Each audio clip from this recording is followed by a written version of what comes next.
Yo les gars tout le monde, on se retrouve pour une nouvelle vidéo et aujourd'hui on reparle du mercato de l'OM. Une grosse rumeur est sortie ce matin, donc je vous sors la vidéo dans la foulée directement. On essaye d'être le plus rapide possible pour parler de Dani Ceballos à l'Olympique de Marseille. C'est la folle rumeur de ce matin, on sait Dani Ceballos sur le départ, mais l'OM on n'avait pas fait le rapprochement. Et l'info de Fabrizio Romano est tombée ce matin, l'OM rêve de faire Dani Ceballos, que ce soit en prêt ou alors avec une option d'achat. Bref, plusieurs modalités sont étudiées. En tout cas, on va prendre quelques minutes pour parler de ce possible transfert. Ceballos à Marseille, dans le cœur du milieu de terrain. On va regarder tout ça, les animations tactiques possibles avec Ceballos, qu'est-ce qu'il peut apporter, Rabiot, pas Rabiot, voilà, on va discuter de tout ça. Installez-vous confortablement et bien sûr, merci à toutes les personnes qui prendront quelques instants pour me soutenir via un like, via l'abonnement et via bien sûr les commentaires. Donnez-moi vos avis juste en dessous de cette vidéo. Et on est tout de suite parti pour l'analyse.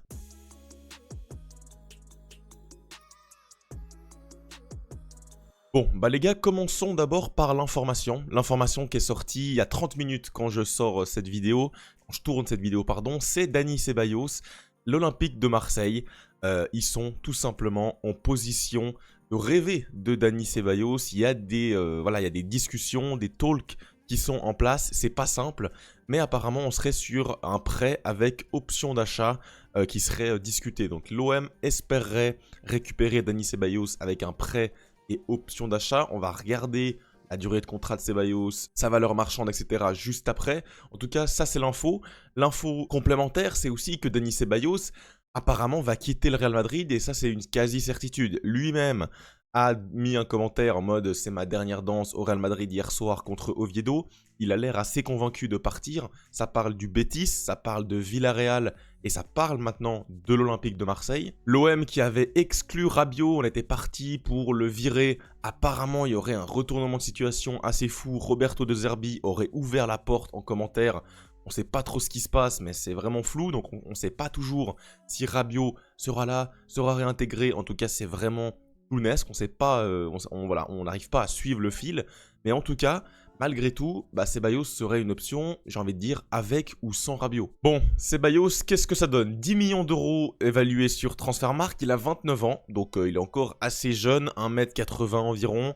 C'est bien sûr un milieu de terrain espagnol qui a quelques sélections. La saison passée, il a joué quand même 2000 minutes. C'est vrai que pour un remplaçant, on peut se dire qu'il va jouer environ 1000 minutes, un peu moins. Et c'est vrai qu'au Real Madrid, avec le nombre de compétitions que vous voyez juste ici, la Coupe Intercontinentale, la Supercoupe, la Coupe du Roi, la Champions League, le Mondial des clubs, finalement, tu as tellement de matchs que tu arrives à grappiller vraiment beaucoup de temps de jeu. Et au final, il a fait une plutôt bonne saison. Il y a eu des vraies bonnes phases, des phases où il était titulaire, avec bien sûr l'absence de Toni Kroos, le départ, et il y a eu des blessures en cours de saison, et tu t'es retrouvé avec un Ceballos titulaire à de nombreuses reprises, notamment en fin d'année, novembre, décembre 2024 et début d'année 2025, c'est vraiment la période faste de Ceballos où il enchaînait les titularisations, où il enchaînait les bonnes performances. C'était vraiment une des révélations de cette saison 2025 avec Carlo Ancelotti, où finalement Carlo n'arrivait pas à trouver ce milieu de terrain stabilisateur qui faisait le lien entre la défense et l'attaque. Ceballos a été ce joueur-là pendant un petit moment, mais malheureusement, juste après, il s'est blessé, il a eu une blessure musculaire, et après, ça a été beaucoup plus compliqué de revenir, c'était la fin de saison. Mais il a eu cette bonne période, il a joué de nombreux matchs importants, que ce soit en Coupe du Roi, la finale, la demi-finale aller contre la Real Sociedad, il a joué la Supercoupe, il a joué des gros matchs de Liga contre le Barça, contre l'Atlético en tant que titulaire, il a joué la Ligue des Champions contre City, aller-retour en barrage en tant que titulaire, il a joué également l'Atalanta titulaire, Salzbourg, l'AC Milan, Liverpool, il fait des entrées en jeu, il a des matchs très très importants à son actif.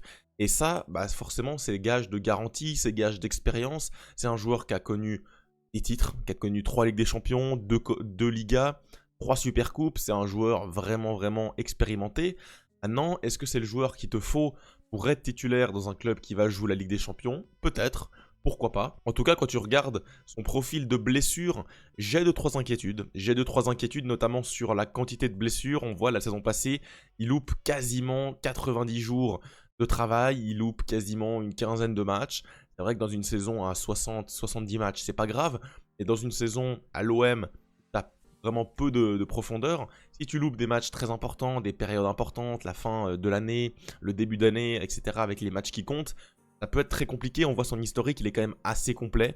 Et à chaque fois qu'il loupe des périodes, c'est des voilà, 50 jours, 20 jours, 10 jours, 150 jours ici pour une blessure à la cheville. La cheville revient beaucoup, à voir. Mais c'est vrai que c'est un joueur qui, quand il est sur le terrain, il fait pas de vagues. C'est un bon joueur, qualité technique, on peut le voir ici grâce à ses stats. C'est un joueur très fiable à la passe, c'est pas le joueur qui se projette le plus. Vous le voyez notamment au niveau de ses statistiques en termes de tirs tentés, 0,5 par match, en termes de buts, quasiment aucun but, hein, c'est pas un joueur qui marque beaucoup.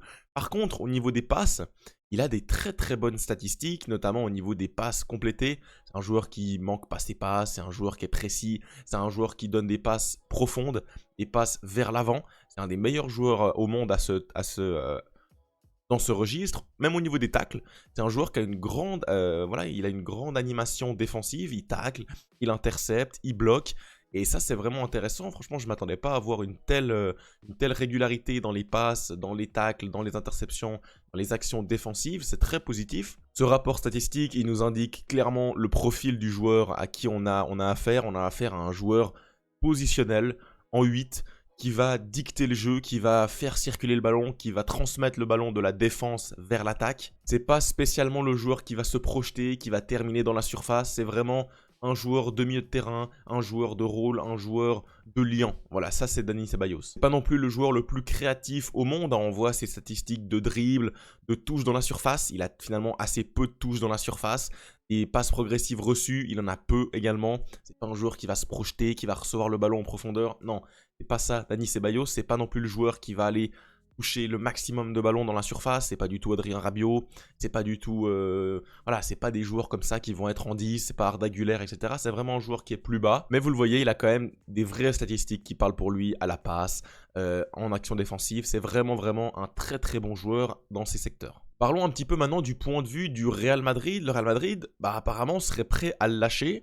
Quand on voit le secteur du milieu de terrain, je ne suis pas totalement convaincu par ce milieu de terrain. Bien sûr, on a Tchouaméni qui est titulaire. Kamavinga qui est blessé, mais qui devrait revenir et qui devrait avoir un rôle cette saison, je l'espère pour lui.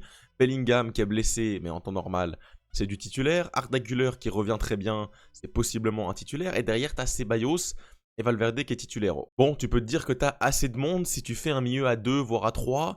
Tu peux faire Tchouaméni, Valverde avec Bellingham et avoir encore Güler et Kamavinga sur le banc. C'est vrai que Ceballos arrive un peu comme le 6e homme de ce milieu de terrain. C'est celui avec la plus petite valeur marchande.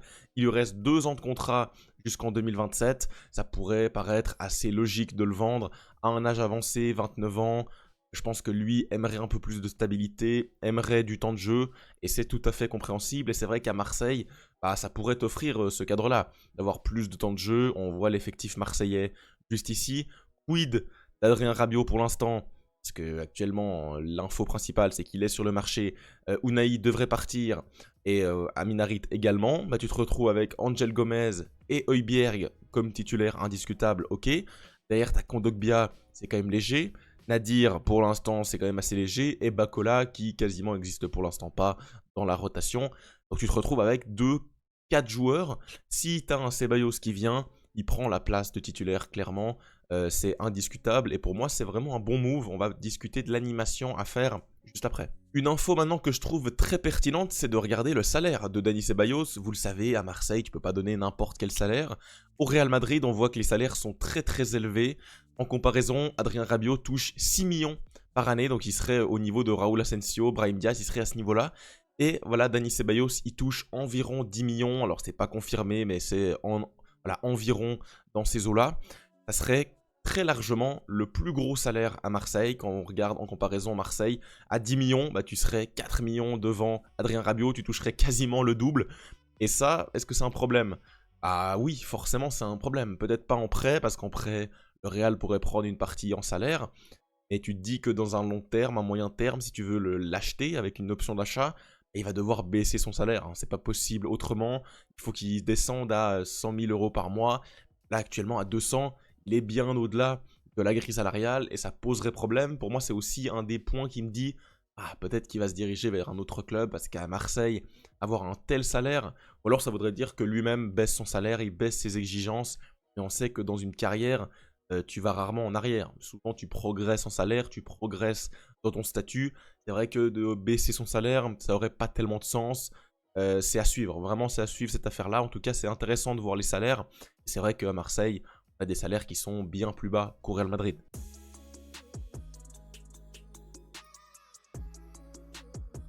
J'ai reconstitué le milieu de terrain de Marseille juste ici avec les joueurs pour l'instant au club. Pour l'instant, on est sur un milieu de terrain Rabiot, Gomez, Højbjerg. Rabiot qui est clairement plus là, c'est pour ça que je l'ai mis en croix. Est-ce qu'il va être réintégré? Est-ce qu'il ne le sera pas? Pour l'instant, c'est un flou total. On a Nadir qui fait du bon travail. Højbjerg, Gomez, ça semble être le cas. Gomez qui peut jouer un peu plus haut en 10 ou un peu plus bas en tant que numéro 8 ou même numéro 6. Mais on est plutôt sur un joueur numéro 10. C'est vrai que si tu viens intégrer à ce milieu de terrain un Dani Ceballos avec du Bacola, Kondogbia, Nadir, Harit, on ne sait pas trop ce qui se passe avec lui. Tu aurais un milieu de terrain à 3 qui ne fait pas non plus rêver. Hein, c'est pas le milieu à 3 du Barça, c'est pas le milieu à 3 du PSG. Mais c'est un milieu à 3 fiable, qui a de l'expérience, qui peut jouer au ballon. Tu as quand même des qualités techniques avec Ceballos, avec Angel Gomez. Tu as des qualités défensives avec Højbjerg et Ceballos. Tu as des qualités de leadership avec Ceballos et Højbjerg. Pourquoi pas? Ça peut être intéressant. Pour moi, tu perds quand même en qualité sur un Rabiot. Ceballos, c'est moins fort que Rabiot. Mais c'est vrai que dans ces derniers moments du mercato, est-ce que tu peux trouver mieux? Si tu sors Rabiot, est-ce que tu peux trouver mieux que Ceballos? Je suis pas sûr. Et Ceballos, pour moi, c'est déjà un bon repli. C'est déjà une belle situation de repli. C'est pour ça que, pour moi, je trouve cette piste assez cohérente. Donnez-moi, vous, vos avis sur cette animation. C'est vrai que tu as presque envie plutôt de partir sur une animation avec Gomez et Ceballos un peu plus haut que Højbjerg. Peut-être que Gomez serait plus adapté à jouer dans un milieu avec une pointe basse. Ça, c'est vrai que c'est peut-être la logique. Maintenant, on sait que Roberto De Zerbi aime jouer avec un 10. Pourquoi pas alors mettre Gomez en 10 et bien sûr Højbjerg et Ceballos juste à côté. Bon, vous l'avez compris, c'est pour l'instant assez flou autour de Marseille. Ce qui est sûr, c'est que Marseille a déjà approché l'entourage de Dani Ceballos, le club du Real Madrid, pour se renseigner sur un prêt, sur un transfert. On sait pour l'instant pas tellement ce qui va être fait, mais ça sera à suivre bien sûr dans les prochains jours. Le mercato ferme le 1er septembre à 20 h, on est le 25, donc il reste peu de jours, il faut s'activer, il reste 6 jours exactement. Il va falloir que l'OM bouge, il va falloir que beaucoup de clubs se dépêchent, il reste peu de temps pour affiner les effectifs, tu as beaucoup de matchs, la Ligue 1, la Coupe de France, la Ligue des Champions, tu dois avoir un effectif qui est stable, qui est solide. On sait que Roberto De Zerbi a beaucoup d'attentes sur son effectif. Il y a eu cet embroglio autour de Rabiot. Qu'est-ce qui va se passer? Est-ce que tu vas réussir à le sortir? Oui ou non? C'est vraiment des questions qui vont se poser sur ces derniers jours de mercato. Nous, on se retrouve très rapidement pour de nouvelles vidéos. En tout cas, n'hésitez pas, bien sûr, à me laisser en commentaire vos avis sur ce move. Ceballos à l'OM, c'est oui ou c'est non? Qu'est-ce que vous en pensez? Donnez-moi bien sûr vos avis dans les commentaires. On se retrouve très vite pour de nouvelles vidéos. Ciao et Visca Barça!